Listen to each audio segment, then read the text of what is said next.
할렐루야. 예수 그리스도 이름으로 하나님 말씀 함께 나누시도록 하겠습니다.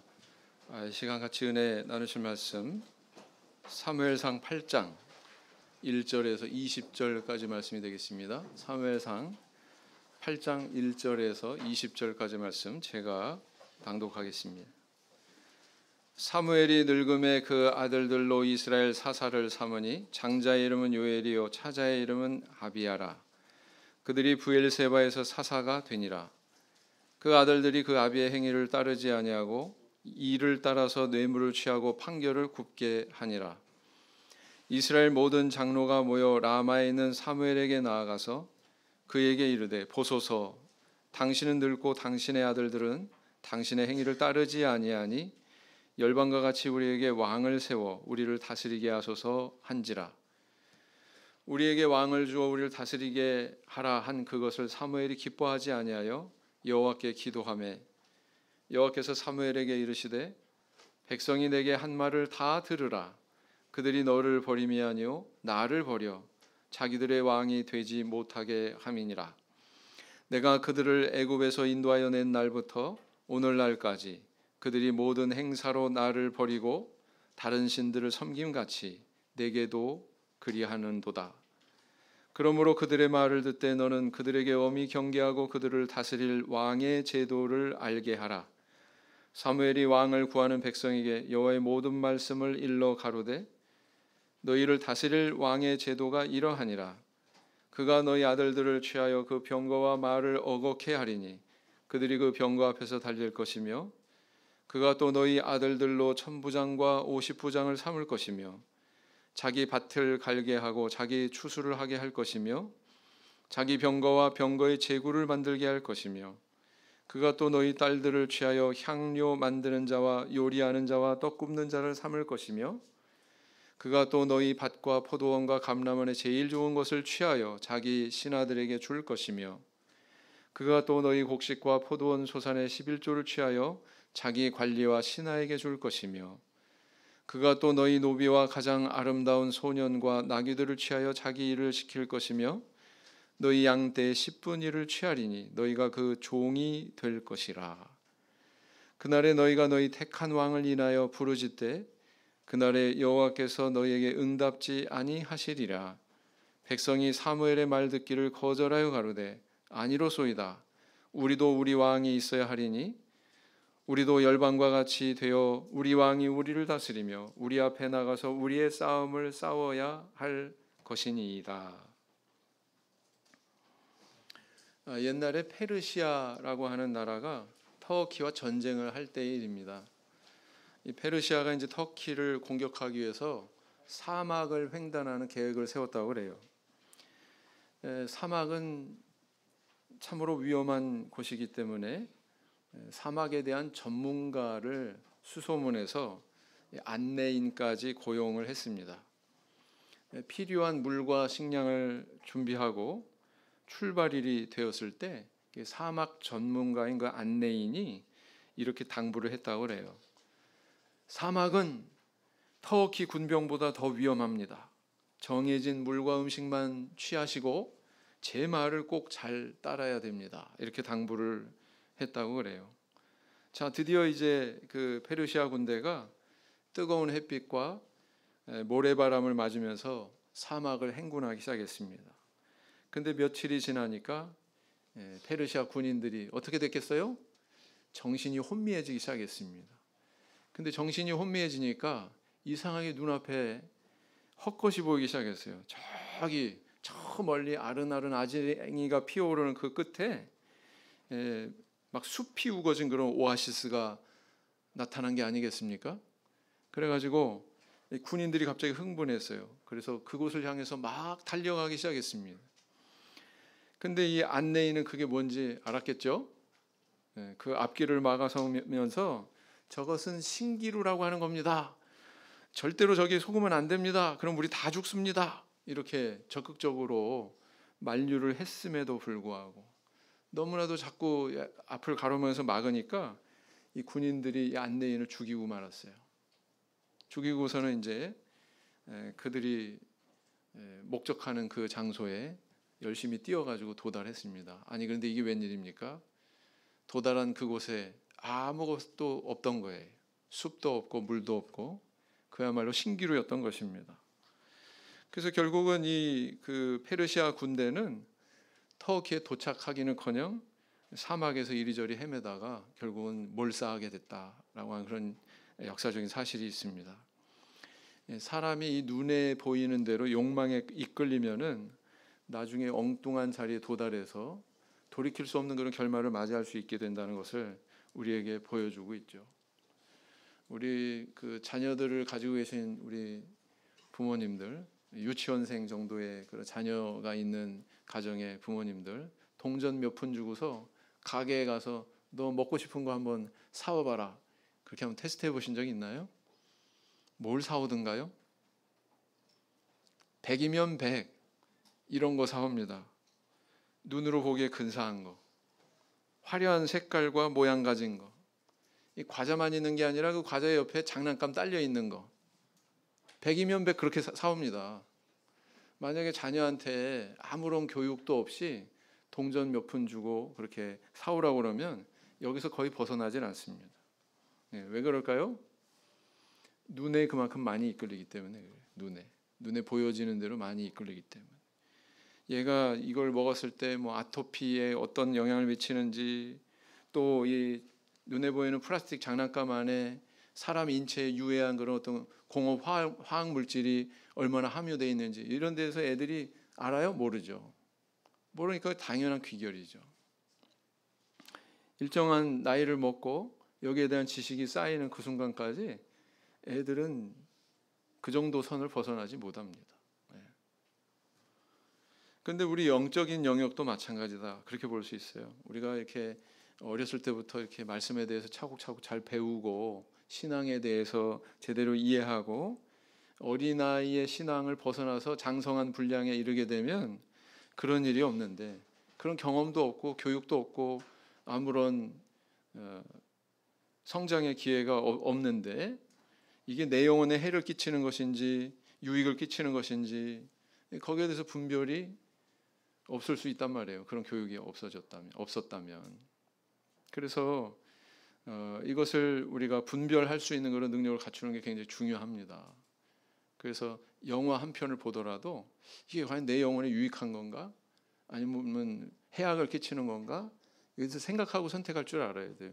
음식은 그렇게 신중하게 선택하는데 영적인 음식, 문화 콘텐츠 이런 데 대해서 둔감하면 안 되거든요.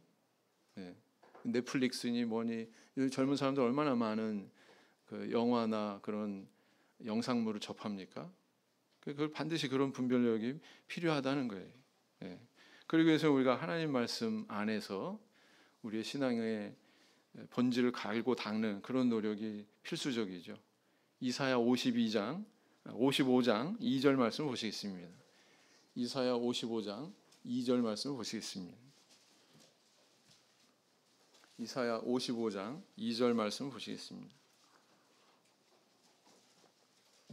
이사야 55장 2절 말씀 같이 읽겠습니다. 시작. 너희가 어찌하여 양식 아닌 것을 위하여 은을 달아주며 배부르게 못할 것을 위하여 수고하느냐? 나를 청종하라. 그리하면 너희가 좋은 것을 먹을 것이며 너희 마음이 기름진 것으로 즐거움을 얻으리라 그랬어요. 자, 우리는 어떻게 이렇게 헛된 수고를 벗어나서 하나님께서 우리에게 주신 기름진 것으로 우리의 영혼을 채울 수 있을까요? 그리고 우리 욕망에 이끌려서 정말 신기루 같은 그런 세상의 그런 헛된 것에 이끌리지 않고 하나님께서 예비하신 그런 복을 누리면서 살 수 있을까요? 자, 오늘은 이스라엘 백성들이 사무엘 선지자에게 왕정 제도를 요구해서 그 제도를 시행해 달라고 요구했던 이 이야기를 통해서 은혜를 함께 나누는 시간을 가지고자 합니다. 자, 우상 숭배로 인해서 하나님께서 이 블레셋을 통해서 고통을 주셨었죠. 그런데 또 하나님께서 은혜도 더하셨어요. 사무엘 같은 그런 선지자를 통해서 에베네셀의 대승을 거두게 하는 그런 체험을 주셨습니다. 그 내용이 왠지 7장에 있죠. 사실 이제 그 영은의 그 설교 강해 때 7장은 다뤘습니다. 그리고 이제 이쪽으로 넘어온 거예요. 8장으로. 그래서 이제 이렇게 훌륭한 활약을 보여준 사무엘 선지자가 있었기 때문에 이스라엘 백성들은 그나마 이 하나님 앞에서 대승을, 커다란 승리를 맛볼 수가 있었다라는 것입니다. 그런데 이 선지자도 이제 나이 많아서 늙게 됐어요. 그리고 이제 그 아들 요엘과 아비야라고 하는 인물이 아버지 대신 사사의 사역을 감당하게 됐습니다.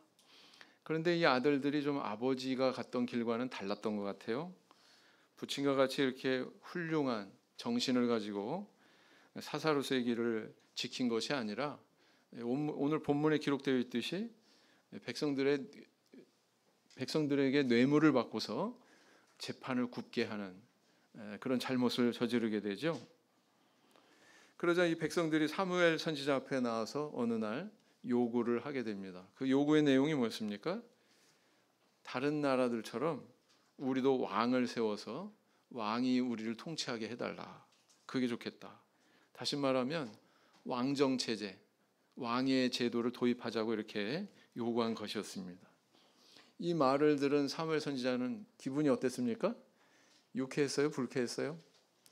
네, 불쾌했습니다. 왜냐하면 그동안 내가 사사로서 이렇게 역할을 해왔는데 그 역할에 대해서 사실은 만족하지 못한다는 그런 뜻이었죠. 사무엘 선지자는 불쾌한 마음을 안고 하나님께 기도합니다. 그랬더니 하나님께서도 불쾌한 심경을 드러내시죠. 근데 사무엘보다는 훨씬 깊은 다른 원인의 그 불쾌함이 있었습니다. 하나님께서 사무엘에게 말씀하시기를 백성들이 이렇게 왕을 세워달라고 요구하는 것은 사실은 내가 그들의 왕이 되는 걸 원치 않기 때문이다. 이렇게 진단을 하고 계시죠. 하나님께서는 이 이스라엘 백성들의 마음속에 감추어져 있었던 그런 그릇된 욕망을 정확하게 알고 계셨어요. 자, 백성들의 이런 요구의 성격을 우리가 생각해 본다면 이건 어떤 요구와 같냐면 마치 열차가 있는데 KTX가 있다고 하자고요. KTX가 있는데 우리가 이 선로가 부자연스러우니까 우리 선로 밖으로 나갈 수 있게 해달라. 이렇게 요구하는 것과 같다. 이렇게 비유할 수가 있습니다. 여러분들 생각해 보세요. 열차 KTX가 선로를 이탈하면 어떻게 돼요? 자유롭게 질주할 수 있습니까? 속도 낼 수 있습니까? 그게 아니라 사고 나죠. 사고 난단 말이에요. 하나님께서는 이미 이 왕정제도를 이렇게 채용했을 경우에 그들에게 도래할 아주 불행한 상황들에 대해서 다 알고 계셨어요. 그래서 사무엘 선지자 입을 통해서 이 왕의 제도가 실상이 어떠한지를 다 이야기하게 해줍니다. 그 여러 가지 단점, 맹점 이런 거에 대해서 쭉 전달을 했음에도 불구하고 백성들의 반응은 어떠했습니까? 백성들은 우리에게 왕이 있어서 우리의 싸움을 싸워야 할 것입니다.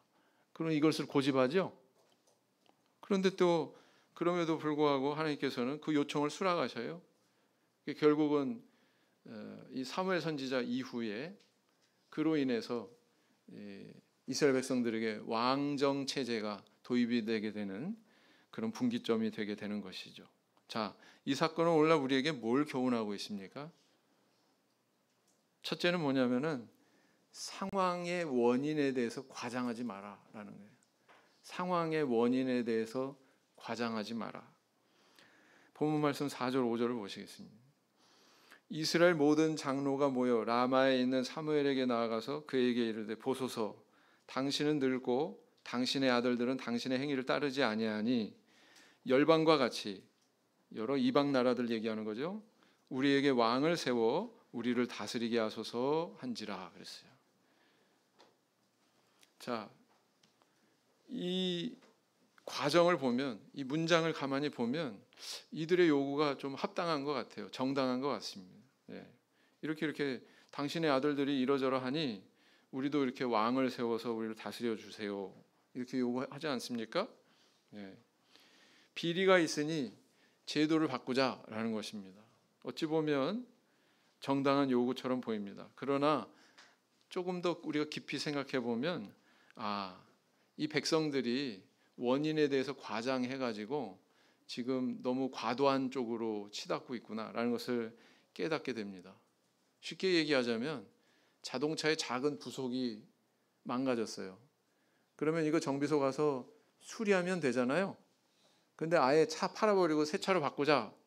엔진이 나간 것도 아니고 미션이 나간 것도 아닌데 이런 상황하고 똑같다는 거예요. 집이 조금 파손된 부분이 있어요. 뭐 풍수해 나고 지진이 나고 그래서 조금 파손된 부분이 있는데 그것을 수리하고 쓰면 되는데 아예 밀어버리고 새로 짓자.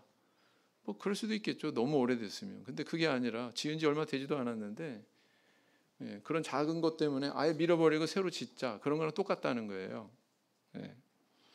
뿐만 아니라 뭐 어떤 사람이 좀 건강에 이상이 생겼어요. 그래서 이제 병원에 갔더니 뭐 약 먹고 안정 취하고 하면은 되는 그 정도의 증세인데 그 의사가 돈 벌려는 욕심에 칼 들이대고 수술해야 된다고 이렇게 과잉 진료하고 그런 상황하고 똑같은 거란 말이에요, 지금. 네? 백성들이 사무엘한테 찾아가죠. 아들들이 사실은 올곧지 않은 것 같습니다. 가정교육 좀 잘 시키시죠. 따끔하게 그렇게 얘기한다든가. 그렇죠? 당신 아들들 이외에 다른 사사를 세워주세요. 우리는 용납 못하겠습니다. 이렇게 한다든지. 그래도 해결이 될 수 있는 상황이 아니었을까. 그런데 백성들은 통치체제 자체를 완전히 바꿔달라 이렇게 요구한 거예요. 여러분 이게 합당합니까? 과거를 돌아보십시오. 엘리 제사장 시대에 어떠했습니까? 두 아들 홈리와 비느하스 상상 초월이죠. 이거는 뭐 이 요엘과 아비야랑 비교하면은 뭐 비교할 수도 없을 만한 아주 심각한 그런 일들을 저지르지 않았습니까? 그런데 그때는 뭐 나아가 가지고 뭐 탓하지도 않았어요. 탓하지도 않을 뿐만 아니라 뭐 요구하지도 않았습니다. 뭐 이렇게 저렇게 해주세요. 요구한 적도 없어요. 나라 전체 체제를 우리가 좀 바꿔야 되겠습니다. 이렇게 요구하지 않았다는 거죠, 그때는. 근데 이제 와가지고 이들의 그런 어떻게 보면 교정을 시도할 수도 있는, 교육을 시도해서 올바르게 잡을 수도 있는 그런 상황을 과도하게 지금 요구하고 있는 거다라는 겁니다. 그래서 민주주의 국가의 맹점이 있습니다. 뭐냐면은 빈부의 격차가 벌어져요. 민주주의 국가가 자본주의라고 하는 그런 기본 틀을 채용해서 경제적으로 자본주의 입각에서 운영을 하다 보니까 경쟁이 필수적이고 경쟁하다 보니까 어떻습니까? 이 격차가 벌어지는 거예요. 그래서 부익부 빈익빈 현상이 반드시 일어나게 되어 있습니다. 그래서 민주주의 국가를 우리가 채용해서 지금 살아가고 있는데 이 빈부의 격차가 너무 커지니까 우리 공산주의 나라로 전환하자. 그럴 수 있어요? 그럴 수 없잖아요. 그 어떤 제도적인 걸로 이것을 좀 보완하거나 조금 그런 빈부격차 늘릴 수 있는 사회보장 제도를 더 힘써서 일군다거나 그런 노력으로 할 수 있는 문제인데 뭐 우리가 공산주의 나라로 전환하자 이런 요구와 어떻게 보면 똑같은 것이다 이렇게 볼 수 있다는 거죠.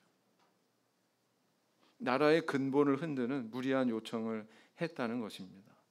그래서 왜 이러한 무리한 요구를 들고 나오고 있어요? 이스라엘 백성들이 문제의 원인을 너무 지나치게 과장해서 받아들이고 있기 때문에 그렇습니다. 에베네셀에서 금방 전에 승리했잖아요. 왕정제도 체제 하에서 대승을 거뒀습니까? 에베네셀의 승리는 왕이 없어도 이루어졌어요. 그들에게 뭐 왕이 없어서 애굽을 탈출할 수 있었습니까? 탈출할 수 없었습니까? 왕이 없어도 탈출했잖아요. 그죠? 이렇게 역사를 보면 답이 나오는데 왕정제도가 없어도 블레셋을 이길 수 있었던 그런 과거사가 있었음에도 불구하고 그들은 뭔가 크게 잘못 생각하고 있었다라는 것입니다. 이게 말하자면 그대로 그 침소봉대라고 하는 거예요. 작은 것을 크게 부풀리는 거죠. 물론 안 좋은 상황이 발생했습니다. 이건 작은 사안이에요. 근데 그걸 너무 크게 부풀려서 해석을 하면 안 된다는 거죠. 여기에 문제가 있었다라는 것입니다. 사실 이렇게 크게 부풀리는 원인은 어디 있었냐면 이스라엘 백성들의 마음속에 감춰져 있었던 그릇된 욕망, 하나님을 떠나서 우상을 향하는 그들의 마음에 있었다는 것입니다. 사무엘상 8장 7절을 보시겠습니다. 본문 말씀 8장 7절을 보시면 여호와께서 사무엘에게 이르시되 백성이 내게 한 말을 다 들으라. 그들이 너를 버림이 아니요 나를 버려 자기들의 뭐가 되지 못하게 한다고요? 왕이 되지 못하게 함이니라. 사실은 이스라엘 백성들이 이거 분별할 줄 알았어야죠. 자기 자신들 볼 줄 알았어야죠. 그러지 못했다는 것입니다. 그들은 마음속으로 이방 나라의 그 왕정 제도를 부러워했어요. 그래서 야, 우리도 저렇게 왕정 제도 하면 참 좋겠다. 예. 그래서 자신들의 욕망을 채우려고 하는 그런 뜻을 감추고 있었던 것입니다. 그게 이제 이게 빌미로 해서 발현이 된 거예요. 예. 사실 이스라엘 백성들이 이방 나라에게 괴롭힘 당하는 원인은 어디에 있었습니까? 제도 때문이었습니까? 아닙니다. 하나님을 떠나서 우상 숭배하고 여호와 신앙만 품어야 되는 그들이 그 오로지 여호와 신앙만의 정신을 떠났기 때문에 그들에게 임한 것이거든요. 괴로움이. 그래서 하나님께서 그들을 정신 차리라고 이렇게 고통을 주신 거예요. 블레셋에게 옆구리 찌르게 이렇게 보내신 것이었습니다. 만약에 그렇다면 이 백성들이 순전한 여호와 신앙을 회복하면 해결될 문제죠. 그게 원인이니까 그것이 해소가 되면 해결될 문제인데 이들은 어떻게 생각하냐면은 자신들 신앙 때문이 아니라 정치 체제 때문이라고 이렇게 원인을 엉뚱한 데 돌려버린 거예요. 예. 오늘날 우리도 욕심과 어떤 편견에 이끌리잖아요. 이런 오류에 빠질 수 있습니다. 뭐 환경 때문이라고 그러고 타인 때문이라고 그러고 유전 때문이라고 그러고 무슨 제도 때문이라고 그러고 예? 자신을 돌아볼 기회를 그러면 상실하는 거예요. 원인을 다른 데 돌리면. 착각하지 마십시오. 우리의 삐뚤어진 눈이 있고 욕망에 사로잡힌 우리 마음이 있다면 거기에는 잘못된 선택밖에 없습니다. 그래서 우리는 이렇게 기도해야 되죠. 어떻게 해요? 원인을 제대로 발견할 수 있는 영적인 눈을 주십시오. 이게 우리의 기도의 제목이 되길 원합니다. 잠언 17장 24절 말씀 보시겠습니다.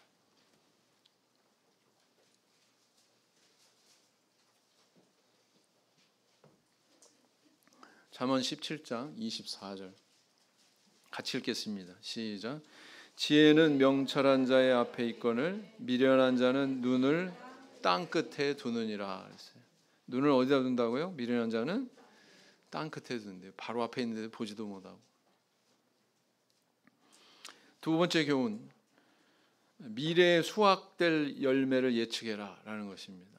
미래에 거두게 될 열매를 바라볼 줄 알아라 라는 것입니다. 다시 본문 말씀으로 돌아가셔서 9절을 보시면 이렇게 기록하고 있죠. 그러므로 그들의 말을 듣되 너는 그들에게 엄히 경계하고 그들을 다스릴 왕의 제도를 알게 하라. 하나님은 백성들의 왕정 제도 요청에 대해서 어떤 태도를 보이셨습니까? 왕의 제도를 채용했을 경우에 발생하게 되는 폐단에 대해서 조목조목 아주 자세하게 사무엘 선지자를 통해서 전달을 하십니다. 그게 굉장히 장황해요. 오늘 본문의 상당한 분량을 차지합니다. 그래서 핵심만 말하자면 첫째는 뭐냐? 너희 아들과 딸들이 노예가 돼야 된다. 왕의 노예가 돼야 된다. 이걸 얘기하고 있어요. 17절을 보세요. 마지막에 뭐라고 이야기합니까? 너희 양떼의 10분의 1을 취하리니 너희가 그 종이 될 것이라. 앞의 내용을 쭉 읽어보면요, 이건 종이 하는 일이에요. 누구를 위해서? 왕을 위해서.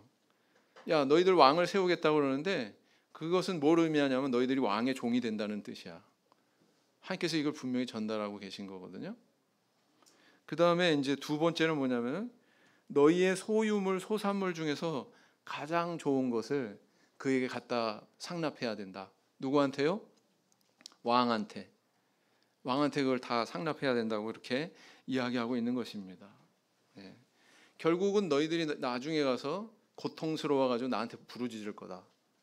그러나 그때 너희들한테 나는 아무 응답도 하지 않을 거야. 이렇게 경고하시거든요. 응답할 이유가 없죠. 왜요? 누가 선택한 건데요? 하나님이 강요해서 선택했습니까? 아니요. 그들이 강권에서 선택한 거거든요.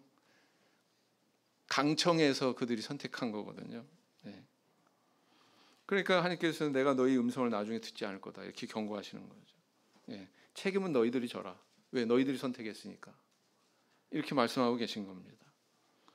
자, 그런데 이후의 역사를 보면 어떻습니까? 하나님이 분명히 이렇게 말씀하셨어요. 근데 왕정제도는 시행이 됐습니다. 역사 속에서 어떤 내용이 발견이 되나요? 하나님 말씀대로 됐습니까? 안 됐습니까? 됐어요. 어떤 부분에서 찾아볼 수 있냐면 솔로몬 왕 시대에는 정말 왕국의 가장 부유한 부강한 그런 시기를 구가했습니다. 나라로 보면 그래요. 근데 백성들은 어떠했습니까?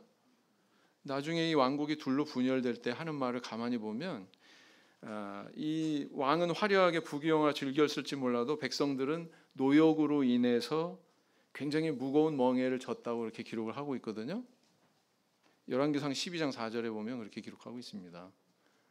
열왕기상 12장 4절에 이런 걸 보면 하나님 말씀대로 그대로 이루어졌네 알 수 있습니다. 그 다음에 폭군 아합 왕은 어떤 일까지 저지르냐면 자기 백성이에요. 자기가 보호해주고 자기가 다스려주고 해야 되는 백성을 그러기는커녕 나봇이라고 하는 사람의 그 포도원을 빼앗고 그 사람 생명까지도 앗아버리죠. 그런 일을 저지르지 않습니까? 야, 세상에 이런 일이 있다니. 왕의 제도 장점만 보이겠죠. 단점은 뭐예요? 왕도 잘 만나야지. 이런 폭군 왕 만나면은 생명도 보장이 안 되는구나. 이거 백성들이 미처 생각을 못한 거죠. 자, 그런가 하면 또 다윗 왕 말년에는 어때요?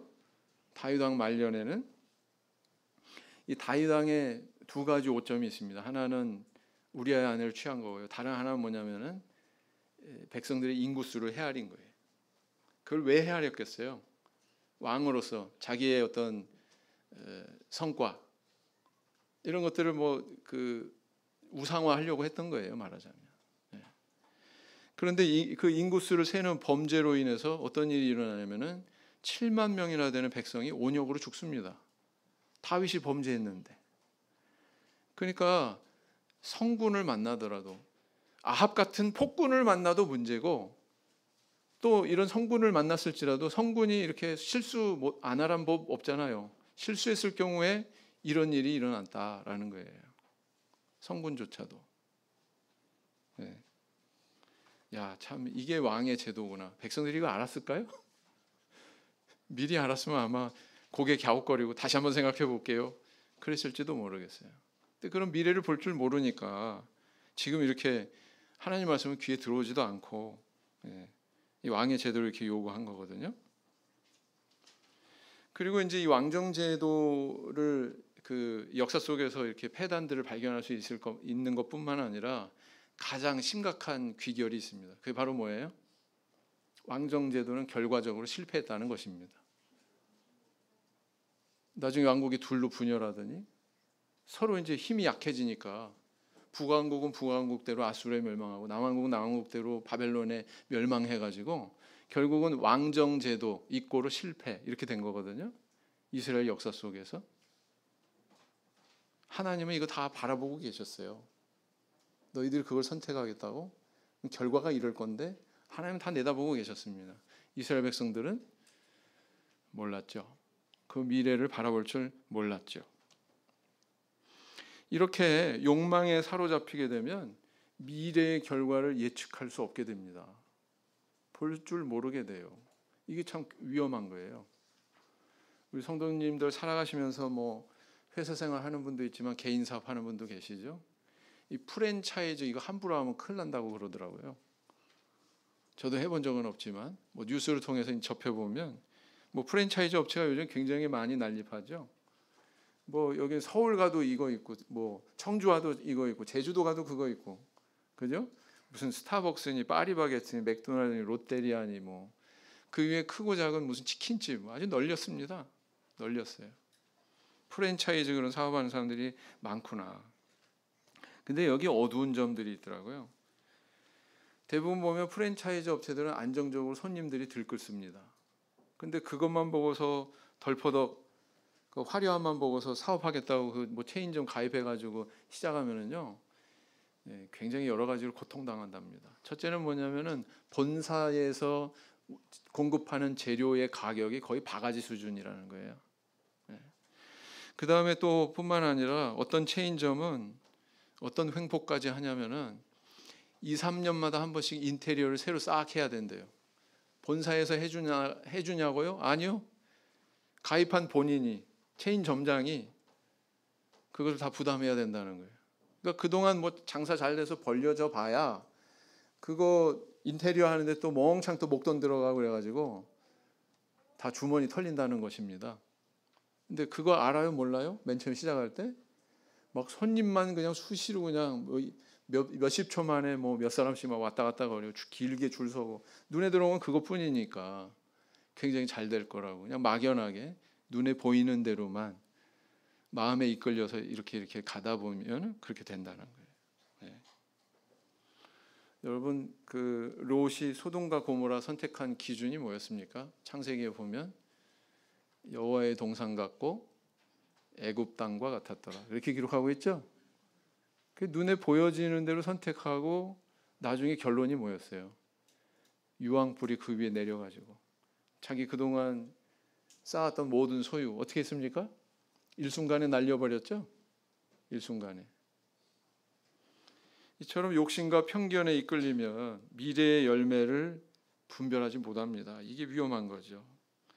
성도는 어때야 돼요? 성도는 하나님하고 가깝잖아요. 하나님은 어떤 분이세요? 시간을 초월하신 분이에요. 저 미래까지도 다 알고 계신 분이에요. 그런 분이 하는 말에 우리 귀 기울여야 되지 않겠습니까? 그래서 우리 성도님들 하나님 앞에 이렇게 기도할 줄 알아야 돼요. 나로 하여금 영적인 아둔함에서 벗어나게 해주세요. 그리고 미래를 볼 줄 아는 눈을 주세요. 분별력을 주세요. 이렇게 기도할 줄 아는 저와 우리 성도님도 되시길 원합니다. 잠언 27장 12절 말씀을 보시겠습니다.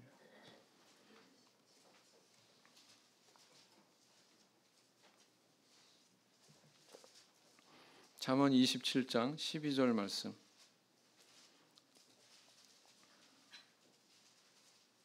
같이 읽겠습니다.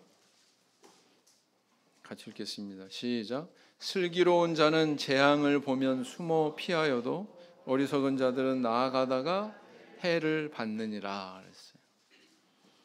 그다음 세 번째 교훈은 뭡니까? 세 번째 교훈은 하나님의 뜻에 귀 기울일 줄 알아라라는 것입니다. 하나님의 뜻에 귀 기울일 줄 알아라라는 것을 우리에게 교훈하고 있습니다. 사무엘상 8장 19절 20절 보세요. 사무엘상 8장 19절에서 20절. 백성이 사무엘의 말 듣기를 거절하여 가로되 아니로소이다. 우리도 우리 왕이 있어야 하리니 우리도 열방과 같이 되어 우리 왕이 우리를 다스리며 우리 앞에 나가서 우리의 싸움을 싸워야 할 것이니이다. 읽으시면서 뭘 느끼세요? 뭐가 많이 발견되세요? 어떤 단어? 우리가 몇 번이나 들어갔어요? 7번. 맞습니까? 우리가 7번이나 들어갔어요. 여러분들 나 계속 나만 강조되면 그걸 우리는 뭐라고 그러냐면 이기주의 이렇게 얘기하죠.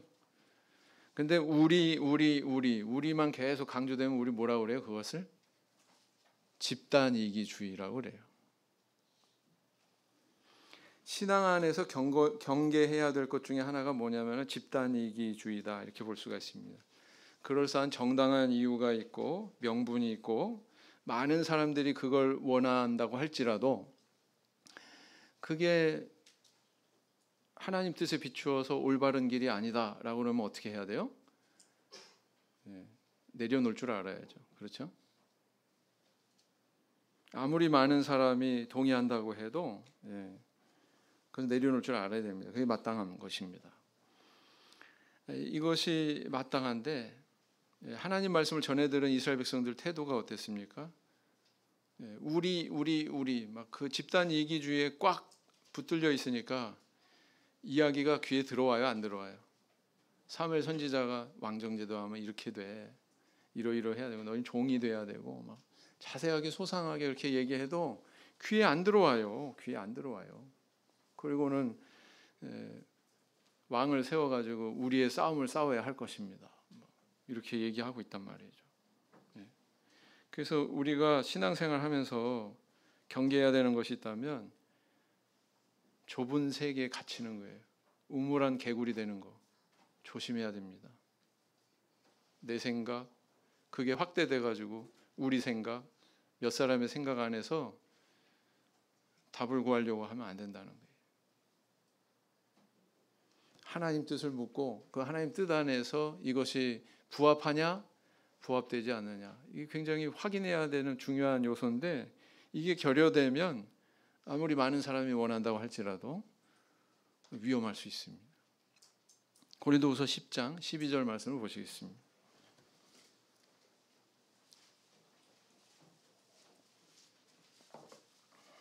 고린도후서 10장 12절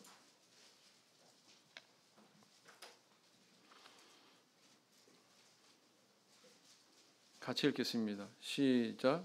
우리가 어떤 자기를 칭찬하는 자로 더불어 감히 짝하며 비교할 수 없노라. 그러나 저희가 자기로서 자기를 헤아리고 자기로서 자기를 비교하니 지혜가 없도다. 자기가 기준이 돼요. 뭘 판단하고 선택하고가. 그러면 마지막에 뭐라고 그랬다고요? 그건 뭐가 없는 거라고요? 그 지혜가 없는 거예요. 그거는. 자, 비록 이렇게 하나님께서는 백성들이 요구한 왕의 제도를 기뻐하지 않으셨지만 그 제도를 허락하십니다.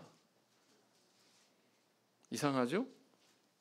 우리 성도님들 이 사실에 대해서 어떻게 생각하세요? 하나님께서 50부장, 100부장, 1000부장 이런 제도를 백성들한테 이야기해 주시고요. 조금 나중에는 이제 사무엘 선지자를 통해서 사울에게 기름을 부어서 왕을 세우고요. 자, 이것은 하나님께서 이 제도의 틀을 지금 주도하고 계신 사실이잖아요.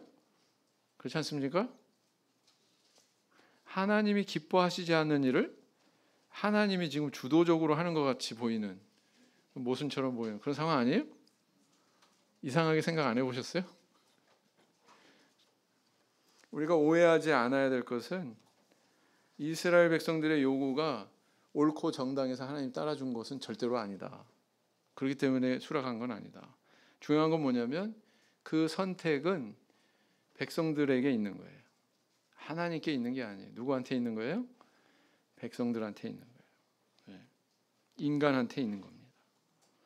하나님은 우리를 로봇으로 지으시지 않으셨어요. 우리를 어떤 의지를 가진 존재로 만드셨기 때문에 자녀로서 교제하고 계시고요. 또 그렇기 때문에 우리의 선택을 존중하시고 하는 분입니다. 마치 부모님이 얘가 콧물 흘리고 기침하고 감기 기운이 있어서 밖에 나가서 놀면 분명히 감기가 완전히 확정돼. 완전히 걸리고 말아. 그걸 분명히 알아요. 근데 땡깡 부리잖아요. 그래도 나 바깥에 가서 놀래요. 눈싸움하고 눈사람도 만들고 그렇게 놀래요. 그럼 어떻게 해요? 부모 입장에서는 두꺼운 옷 입히죠. 마스크도 씌우죠. 그리고 내보낼 수밖에 없습니다.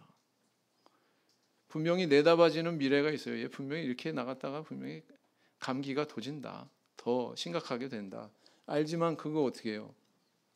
부모 입장에서는 또 거절할 수 없으니까 마스크 씌워가지고 외투 입혀가지고 나가게 하는 것처럼 하나님도 지금 그런 행보를 하신 거라고요. 그러나 그 선택에 대한 열매는 누구한테 있다? 누구한테 있다? 본인한테 있다. 하나님께서 분명히 말씀하시죠. 너 나중에 나한테 부르짖어도 나 아무 응답도 안 할 거야. 그렇게 말씀하시지 않습니까? 네 선택에 대한 책임 네가 책임져. 네 선택에 대해서는 네가 책임져. 이렇게 말씀하시는 거죠. 그겁니다. 명심하십시오. 최선의 것은 내 마음이 이끌리는 대로가 아니라 하나님 말씀에 순종하는 겁니다. 롯이 나중에 유황불이 막 내려가지고 소돔과 고모라가 이제 아수라장이 됐지 않았겠습니까? 하나님의 인자가 있으셔서 아브라함을 생각하셔가지고 롯의 가정을 구원해 주시는데 그 천사가 나타나서 뭐라고 그러냐면 야, 너 산으로 도망가라 그런다고요. 산으로 도망가라. 근데 롯이 어떻게 나왔어요? 근처에 보니까 소알성이 있어. 소알성. 소돔이 아니고 소알성이 있어. 가만 보니까 저기는 가기도 적당하게 거리가 가깝고, 그거는 이유가 되죠. 도망가는 사람이 가까워야 되지. 근데 작기도 하거니와 그랬어요. 그러니까 저 소알성으로 가게 해주세요. 그런다고요. 여러분, 소알성이 가까운 거는 말이 되는데 작으니까 저 성에 가게 해달라. 이게 말이 됩니까? 롯의 마음 속에 욕심이 감추어져 있어요. 작다 크다는 상대적인 개념입니다. 뭐보다 작다는 거예요? 소알성이. 소돔보다 작다는 거예요. 그동안 내가 내 욕망 채웠던 저 큰 성, 그래서 큰 욕망을 펼쳤던 저 성보다는 작지 않아요. 이 소알성으로 가게 해주세요. 이렇게 요구하는 거라고요. 그래? 그러면 소알성으로 가라. 근데 소알성으로 간 롯이 어떠했습니까? 거기서 계속 머물 수 있었습니까? 아니요. 불안해가지고 있을 수가 없어요. 여기도 꼭 소돔성 같이 곧 유황이 내릴 것 같은 정말 죄악으로 물든 도시구나. 그래가지고 나중에 어디로 가요? 롯의 가정이 어디로 가요? 두 딸 데리고 어디로 갑니까? 아내는 소궁 이동 됐고 이미 산으로 가죠? 산으로 가요. 애초에 천사가 명령한 장소가 어디였어요? 산이었어요. 근데 빙 돌아가지고 소알성에서 헤매다가 결국에는 아이고 내가 체험해 보니까 산으로 가는 게 최고구나. 그리고 행로를 바꾸죠. 맨 처음부터 순종했으면 얼마나 좋아요. 근데 이게 롯의 모습이었다라는 것입니다. 잠언 18장 2절. 잠언 18장 2절.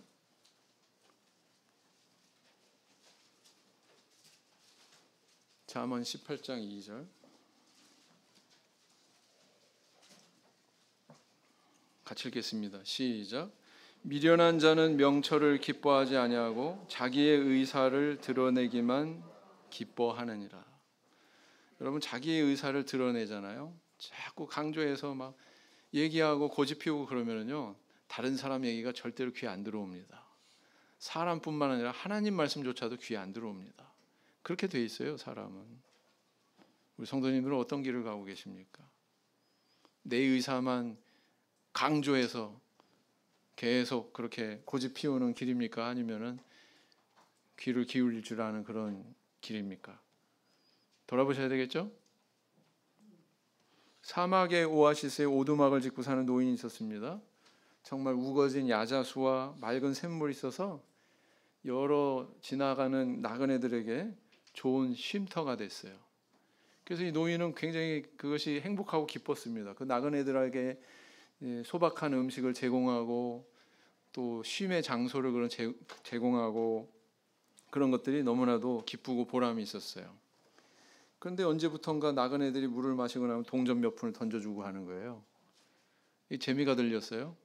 야, 이거 괜찮은데? 동전이 쌓여가면서 욕심이 생겼습니다. 나중에는 동전을 안 주고 가는 사람들한테 손 벌리면서 동전 좀 주고 가시오 하기에 이르렀어요. 그러다가 이 노인은 이게 이제 전혀 다른 개념으로 이제 보여지기 시작했습니다. 이 사업으로 하자. 더 많은 물이 나오게 해서 더 많은 돈을 벌자. 더 많은 쉼터를 만들자. 이렇게 생각했습니다. 그래서 주변에 아주 최신식의 그런 시설로 바꿨고요. 그렇게 공사를 다 마쳤는데 이게 웬일입니까? 점점 샘물의 양이 줄어드는 거예요. 이거는 필시 주변에 야자수들이 많으니까 저 야자수들이 전부 다 물을 빨아들이고 있기 때문에 나타나는 현상인가 보다. 그래가지고 어떻게 했냐면은 야자수를 베어버렸대요. 근데 샘물에 물이 더 늘어나기는커녕 더 안 좋게 됐습니다. 야자수들이 없어졌으니까 아름다움도 사라졌고 이제 나그네들이 더 이상 이 오아시스를 들리지 않게 됐다고 그래요. 여러분들, 우리가 하는 일이 항상 지혜롭고 최선의 길을 열어가는 그런 행보가 아닙니다. 사람은 그럴 수 없습니다. 왜요? 눈이 어둡기 때문에. 또 욕심이 우리의 눈을 또 어둡게 하기 때문에. 자기 욕심을 버리고 하나님께 순종하는 길을 가는 저와 우리 성도님들 되길 원합니다. 이스라엘 백성들처럼 우리의 싸움을 싸워야 할 것입니다. 자기들의 욕망을 전면에 내세우는 것이 아니라 하나님, 나의 인생의 싸움을 싸워주세요. 하나님께서 인도해 주세요. 이렇게 하나님 앞에 요청드리고 기도할 수 있는 저 우리 성도님들 되시기를 예수님 이름으로 기원드립니다. 묵상 기도하시겠습니다.